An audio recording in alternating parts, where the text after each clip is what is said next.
nombre de Jesús pedimos amén. Ok, esta noche, ya terminamos con algunas semanas de enseñanza sobre el pecado. Todo el mundo puede ahora respirar, pero espero no volver a olvidar la enseñanza sobre el pecado. Quiero leer una cosa que escribió el señor Ryrie, Dr. Ryrie, acerca del pecado en el libro en página 266 para terminar esa enseñanza sobre el pecado. Él dice: cuando contemplamos los pecados de los no creyentes, no parece muy difícil comprender la enormidad del pecado, porque sabemos que el castigo será el estar separado eternamente de Dios. Pero de algún modo, cuando consideramos los pecados en creyentes, aligeramos su seriedad. Pero no se equivoque, todo pecado contrista a Dios. Cristo tuvo que morir por los pecados que cometemos antes y después de ser salvos. Su muerte fue un castigo por todos los pecados. El hecho de que somos miembros de la familia de Dios puede que traiga aún más tristeza a nuestro Padre Celestial cuando pecamos. Debiéramos saber mejor lo que conviene. Debemos usar el poder que Él ha provisto. Debemos desear agradarle a Él, debemos batallar con más fuerza y utilizar toda arma que Él nos ha dado. Pero sobre todo debemos mantenernos progresando y mostrar crecimiento en nuestras vidas. Ok. Ahora a la próxima sección de doctrina, que se llama Cristología. Cristología es la teología acerca de Jesucristo.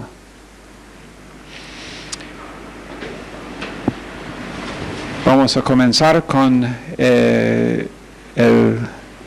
la encarnación de Cristo y las obras de Cristo en su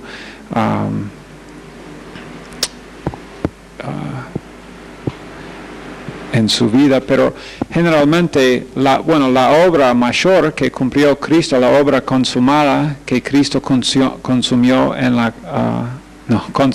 la cruz, era la expiación de nuestros pecados.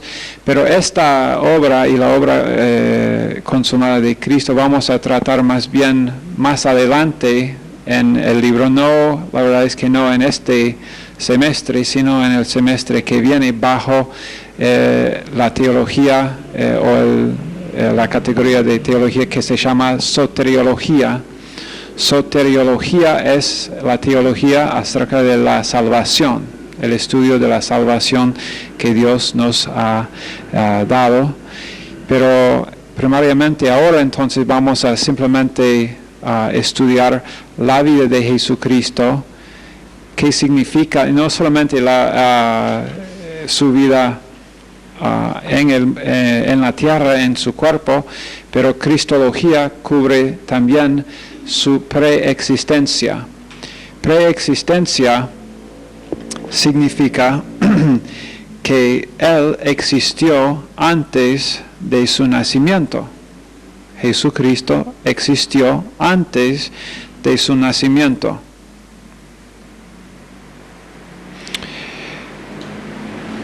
Algunos, cuando hablan de preexistencia, están hablando, algunos piensan que esto habla del hecho de que también Cristo existió antes de creación, pero realmente esto es otro término más. Esa es la eternidad de Cristo. Cristo existió en la eternidad pasada, pero antes de su nacimiento es la doctrina de preexistencia de Jesucristo. La importancia de preexistencia: primero, al nacer, si Cristo Si Él llegó a existir en su nacimiento, entonces la Trinidad no es eterna. Si Jesucristo llegó a existir en nacimiento, entonces no hay una Trinidad eterna.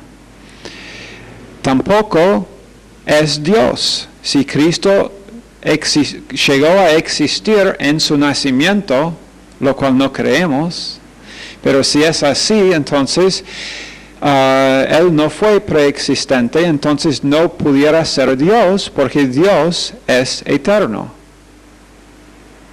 Entonces, si Cristo comenzó a existir en su nacimiento, no tenemos un Salvador. Vamos a hablar de esto un poquito más adelante. También, si Cristo comenzó a existir en su nacimiento, Él es mentiroso, porque Él a sí mismo se atribuyó preexistencia. Entonces, esas tres cosas, si Cristo comenzó a existir, si Él no tenía preexistencia, si Él comenzó a existir con su nacimiento, no hay una Trinidad eterna, Él no es Dios y es mentiroso. Entonces afecta a una gran parte de la doctrina que nosotros tenemos, porque si es mentiroso, entonces no podemos confiar en nada más que Él dijo tampoco. Ok, la evidencia para la preexistencia de Cristo. Primero, Juan 3. Vamos a comenzar allá. Juan capítulo 3, verso 13. Jesús mismo hablando dice, nadie subió al cielo sino el que descendió del cielo, el Hijo del Hombre que está en el cielo. También en verso 31,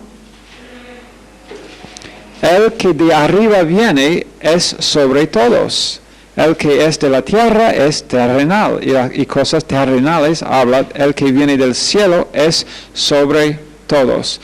Entonces acá tenemos la palabra primero de Jesucristo en verso 13 y la palabra también de Juan en verso 31, siendo inspirado por el Espíritu Santo, atribuyendo a Jesucristo preexistencia, su origen celestial, también su obra como creador del mundo. En Colosenses, primero también en Juan, capítulo 1, verso 3, dice, todas las cosas por Él fueron hechas. Entonces, creador.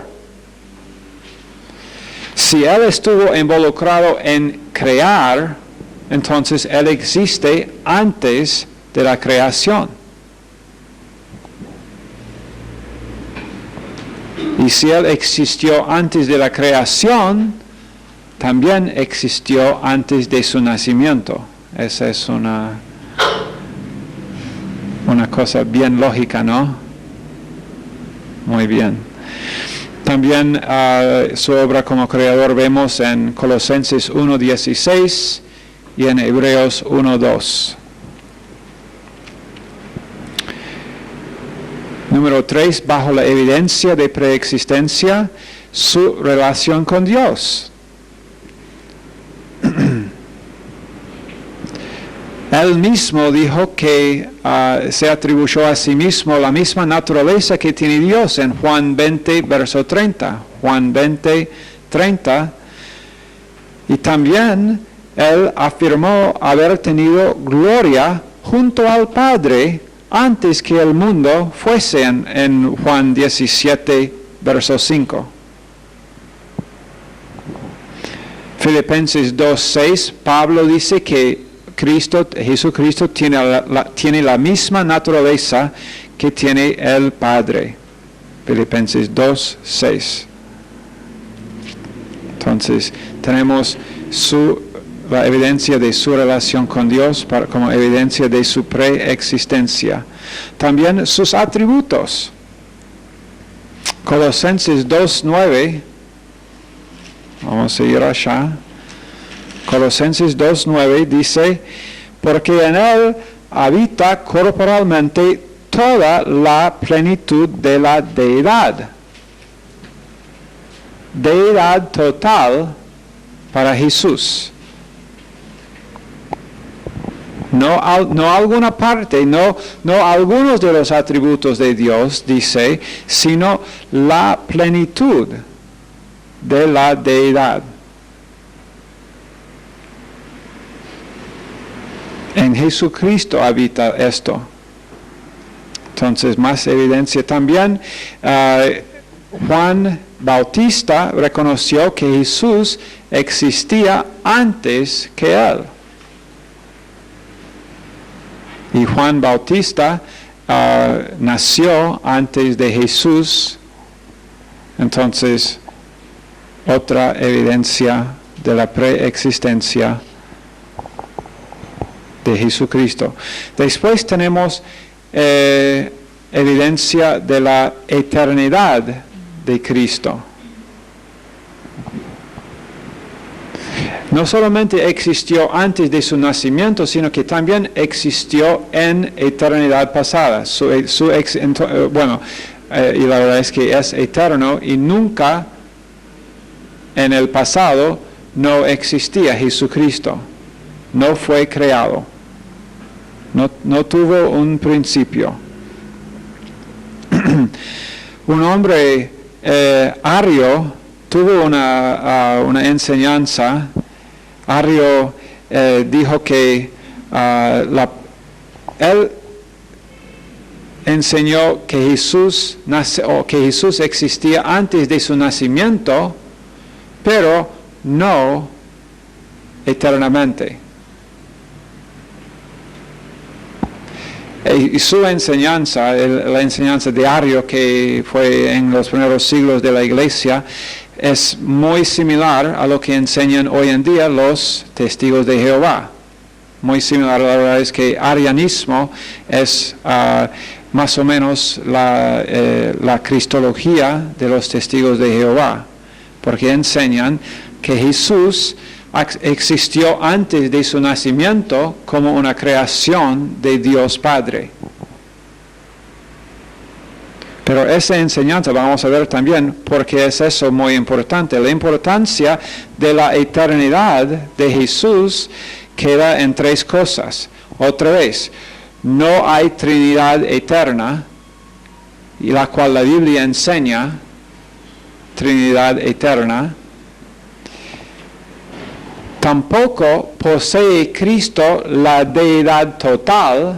Si Cristo no es eterno, no posee la deidad total, y por eso no pudo habernos salvado. Es por eso, es por enseñar que Jesucristo tuvo un principio, que Jesucristo tuvo un comienzo, pero sí, nosotros le creemos en Él como nuestro Salvador, claro, Él es el que hizo todo esto por nosotros. Bueno, van a ir al cielo o van a tener la verdad es que no creen exactamente en el mismo cielo que nosotros, sino realmente en una tierra nueva que Dios va a hacer por los 144,000 que creen ellos que son los testigos de Jehová. Pero la verdad es que después tenían que cambiar un poquito esa doctrina cuando llegó a ser más que 144,000 testigos de Jehová. Entonces ellos dijeron, ahora nosotros somos más que 144,000 y si nosotros no queremos que algunos de nosotros pierdan la esperanza de participar, tenemos que, usar ese número como una figura. Pero su sistema es un sistema religioso, nada más, es un sistema de buenas obras. Tiene que ser buenas obras porque Jesucristo no es Dios eterno. Cualquier enseñanza que remueve de Jesucristo su eternidad, entonces que Él era Dios eterno, remueve totalmente el sistema de salvación por gracia, por poner fe en Él.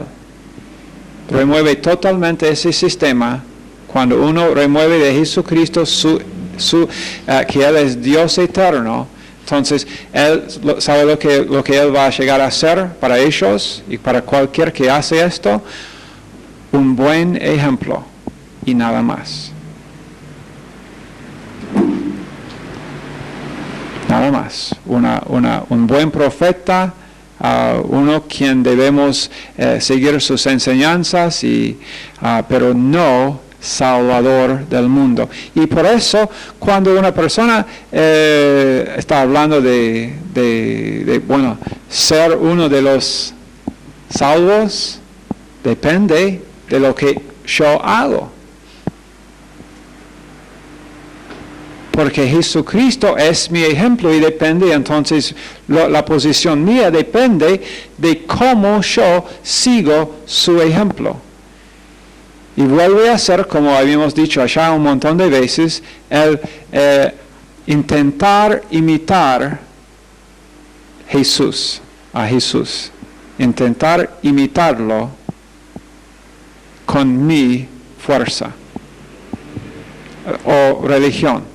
Convirtiendo, y eso es lo más triste de todos, el convertir este libro en nada más que otra religión, otro sistema de religión, otro sistema de buenas obras, de hacer cosas para llegar a tener justificación delante de Dios, y no tiene nada que ver con el Cristo, y es una ofensa a ellos la predicación de que es totalmente dependiente de lo que Cristo hizo en la cruz por ti y de mi decisión de recibir salvación.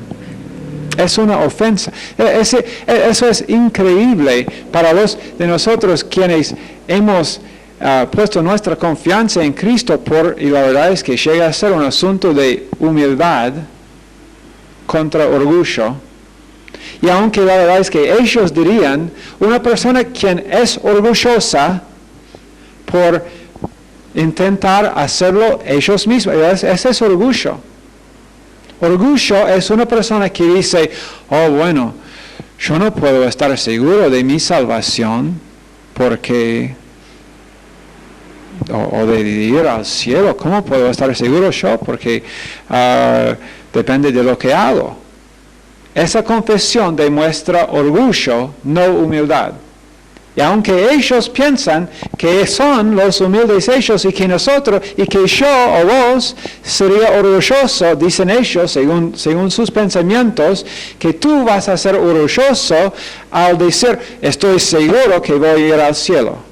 Y ellos, ¡qué orgullo! Pero no es orgullo. Y puedes explicarlos. No es así. Porque el orgullo sería si yo diga, bueno, no estoy seguro porque depende de mí lo que hago. Entonces, ¿en quién estoy confiando? Si yo digo, depende de lo que hago, mi confianza está en lo que yo puedo hacer, y esto es orgullo, depender de mí. Pero humildad es reconocer que yo no soy confiable, y entonces puse mi confianza totalmente en lo que Cristo hizo, y esa es humildad. Y llega a ser, después de todo, al fondo de todo, un asunto del corazón. Corazón humilde, que reconoce, no puedo, entonces necesita a Dios, o corazón orgulloso, corazón arrogante, que piensa que puede, que yo puedo hacerlo. Orgullo. Dios resiste a esa persona. Dios está, y la verdad es que lo que la Biblia dice en 2 Pedro y en Santiago 4:6 acerca de esa persona, es que esa persona, es que Dios está contra en forma militar esa persona. Dios resiste en forma militar y Dios es aún más poderoso que los marines de los Estados Unidos que ahora están en proceso de encontrar a ese, ¿cómo se llama? Bin Laden. Pero yo estaba leyendo en el internet sobre algunas de las armas que llevan consigo y cómo van a hacer esto y cómo van a hacer el otro. Y bueno, la verdad es que yo estoy orando que Dios los use en su voluntad porque la verdad es que lo que puede pasar ahora en Afganistán y en esa parte del mundo es una explosión del evangelio que nunca había pasado allá en la historia. Es muy posible que ahora va a ser más abierta esa nación al evangelio que nunca antes. Y bueno, no decimos que estábamos en favor de los ataques de los terroristas, porque Dios no motivó los ataques, pero Dios sí puede usar los resultados en su plan para abrir corazones a Él. Pero después,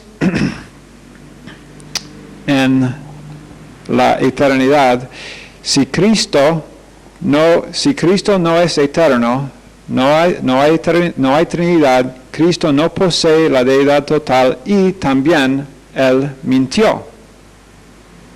Mintió porque Él dijo en Juan 8:58, vamos a leer ese verso cuidadosamente. Juan 8, porque hay algunas personas que insisten que Jesucristo nunca se declaró ser Dios.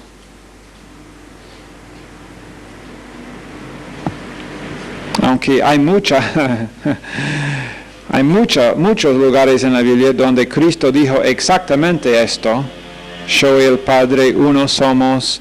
Bueno, acá en Juan 8:58, de cierto os digo, antes que Abraham fuese, yo soy. Muy interesante acá su uso del verbo. Antes de que Abraham fuese, porque Abraham existió en el pasado, existió como vivió en su cuerpo, pero antes que Abraham comenzó, porque Abraham sí tuvo un comienzo, antes de que él fuese, él no dijo yo era. Ojo, él no dijo yo era, porque si él hubiese dicho yo era, eso podría haber probado que él existió antes de Abraham. Pero eso no fue el asunto acá. Él dijo yo soy. Él usó la palabra en el griego eimi, que afirma su eternidad. Yo soy, yo existo con vida absolutamente eterna, con una vida que no tuvo principio y no tiene fin. Y la gramática acá es clara como agua. Y otra vez, no como el agua del río Paraná.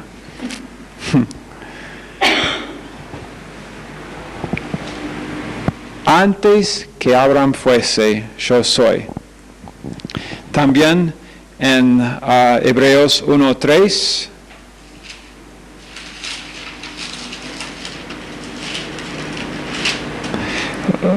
la palabra de Dios dice, el cual siendo el resplandor de su gloria y la imagen misma de su sustancia y quien sustenta todas las cosas que con la palabra de su poder, habiendo efectuado la purificación de nuestros pecados por medio de sí mismo, se sentó a la diestra de la majestad en las alturas. Dice que Él sustenta todas las cosas. También dice en ese verso, cuando dice la imagen misma de su sustancia, la palabra en el griego es carácter, que significa que Jesucristo es la representación exacta de la naturaleza o la esencia de Dios. Es la representación exacta, la palabra carácter acá, que es una palabra griega, indica que Jesucristo no es una imitación del carácter de Dios, sino es la representación del carácter exacto, de la naturaleza y la esencia de Dios. Juan también en Juan 1:1 declara que Jesucristo es Dios. Vamos a leer ese verso también, Juan 1:1. En el principio era el Verbo, y el Verbo era con Dios, y el Verbo era Dios. Ok, no dice el Verbo era divino, sino que el Verbo era Dios. Tampoco dice que el Verbo era un Dios, como si han hablado con algunos de los testigos de Jehová, siempre van a usar este verso y van a decir, era un Dios. Pero ellos interpretan acá que el sustantivo definido que precede el verbo, como acá, significa que es un Dios, pero ellos ignoran completamente una regla de la gramática griega, ignoran completamente ese hecho de que esos sustantivos definidos, que generalmente carecen de ese artículo definido, pero acá cuando dice que Jesucristo era Dios, significa absolutamente Dios, no un Dios, no uno entre algunos, sino Dios. Es completamente sin base gramática la conclusión de los testigos de Jehová. Su conclusión absolutamente viola la gramática griega acá en Juan 1:1. Si han hablado con algunos de ellos por más que 30 segundos, van a mencionar Juan 1:1. Porque tú vas a decirles, bueno, ustedes creen que Jesús era una creación de Dios. Pero Juan 1:1, falso. Dios. Ok. Después, la actividad de Cristo antes de su creación. Tenemos muchas en el Antiguo Testamento, muchas apariencias de Jesucristo como el ángel de Yahweh. En el castellano dice el ángel de Jehová. Pero el ángel de Yahweh es una clara manifestación de Dios y de Jesucristo antes de su encarnación. Hay un montón de versos. Génesis, ni voy a leer todos los versos, puedes leerlos tú en tu libro en página 272 de la teología básica de Riley.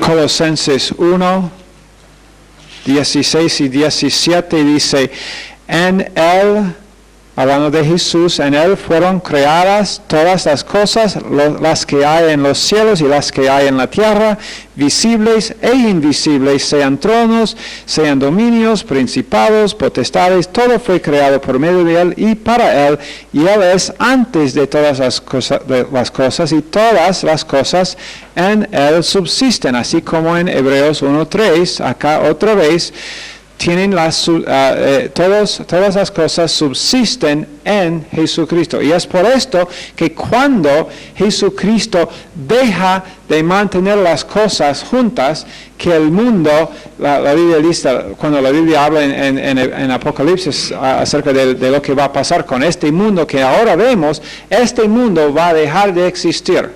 ¿Cómo va a pasar? Y dice, va a ser una estruenda. ¿Una estruenda o estruendo? Un estruendo tremendo con toda la materia o material, materia que hay en el mundo va a separarse y dejar de existir cuando Jesús, que ahora mantiene todas las cosas juntas. Todo tiene su subsistencia en Él, en Jesucristo. Los científicos pueden descubrirnos cómo son los moléculas y los átomos y cómo tienen una atracción, pero no tienen ninguna idea, nadie científicamente puede decirte por qué hay esa atracción. ¿Por qué se mantienen juntos? Bueno, no sabemos, pero eso debe ser una ley que no hemos descubierto. La ley ya está en la Biblia. Jesús ya está manteniendo todo junto. Pero cuando Él remueve su mano, ¡whoosh! No sé si esa va a ser el ruido. Creo que va a ser un poquito más poderoso ese ruido que un whoosh. Pero las cosas van a dejar de existir así como existen y después Dios creará una nueva tierra, nuevo cielo también. Ok. Bueno, entonces, ¿qué significa la encarnación de Jesucristo? Ahora vamos a entrar en algunas cosas donde hay alguna discusión entre creyentes. Jesucristo no poseyó la humanidad antes de nacer. Siempre era Dios, siempre existía, pero no tuvo humanidad. Esa es la historia más grande de la historia del mundo. Dios llegó a ser para siempre, Jesús siempre será el Dios hombre. ¿Saben esto? Que Él no vino acá para tomar la humanidad por un tiempo y después dejar. No. Él no tuvo humanidad antes, no era humano, pero Él vino acá, nació como hombre, pero no dejando sus atributos en cuanto a poseer sus atributos. No dejó de ser Dios nunca, aunque dejó a un lado, cuando venimos a esa palabra, la kenosis, que no vamos a hablar esta noche por falta de tiempo, pero cuando venimos a esto, el autodespojo de Jesucristo, que Él decidió no usar sus atributos divinos cuando Él estaba acá en la tierra, lo puso a un lado, el uso independiente de sus atributos, pero a la vez nunca dejó de ser Dios. Siempre era Dios por esos 33 años y también ahora todavía es Dios.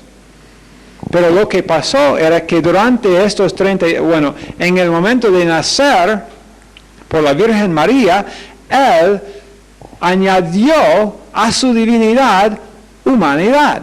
Eso es lo que significa la encarnación.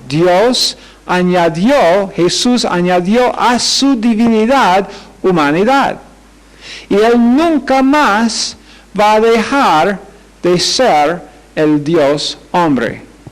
Para la eternidad, Él será Dios y hombre, nuestro Salvador. Dice en Juan 1:14, el Señor, vamos a leer también este verso, se hizo carne, dice en 1:14, y aquel verbo fue hecho carne y habitó entre nosotros y vimos su gloria, gloria como del unigénito del Padre, lleno de gracia. Y cuando dice unigénito del Padre, no está hablando de que, bueno, el Padre solamente tuvo un hijo, así como una persona acá, como mi padre era el unigénito de mis abuelos en el lado de mi padre. Tengo en el otro lado de los otros abuelos, tengo un montón. Las dos familias mías son muy distintas. La familia de mi madre es re grande y la familia de mi padre tengo muy pocos relaciones que son de ese lado, de parientes del lado de mi, que se llaman Collins, pero tengo un montón en el lado de mi madre. Pero mi padre era un unigénito, pero significa que sus padres tenían un hijo. No es así con Dios. Cuando dice Jesús es el unigénito de Dios, Dios, el Padre, no tiene un Dios señora. No sé si ustedes se dieron cuenta de esto. O que las personas quienes piensan que Jesús era algo que provenía de Dios así. Dios, no hay una señora Dios. Dios existía siempre en tres personas: Dios Padre, Dios Hijo, Dios Espíritu Santo. Las tres personas de Dios, un Dios, pero existió para siempre. Pero cuando el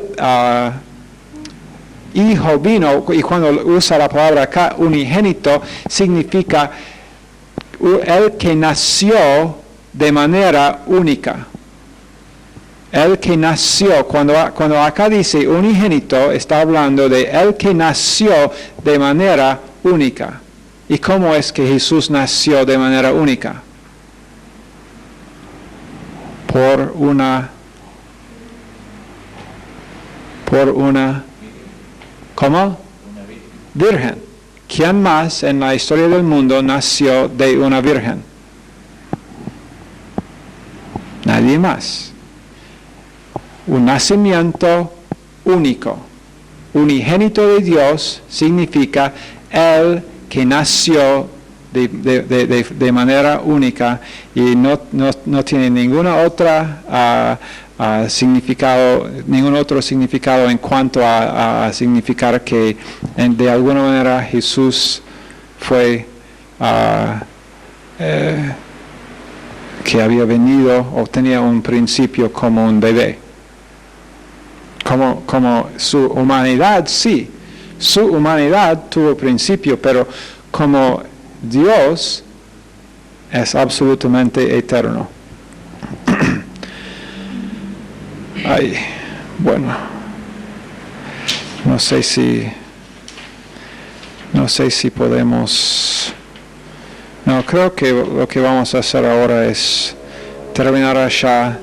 Terminaremos el martes con la encarnación, la persona del Cristo encarnado.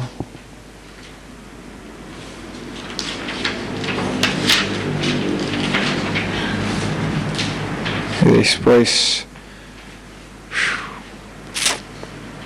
bueno, deben estar listos el lunes para escribir, así como se acuerdan el martes de esta semana, como después sus dedos, bueno, los dedos de algunos por lo menos, algunos solamente miraron así. Bueno, Señor, gracias por este tiempo. Gracias por el hecho de que Jesucristo vino acá. La historia, el misterio escondido, Señor, pero revelado en nosotros, Cristo en nosotros, Jesucristo que vino, tú viniste acá, Señor, para ser nuestro Salvador.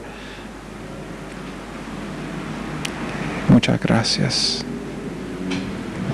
Pedimos que, Señor, bendigas esta clase y cada estudiante en el nombre de Jesús. Amén.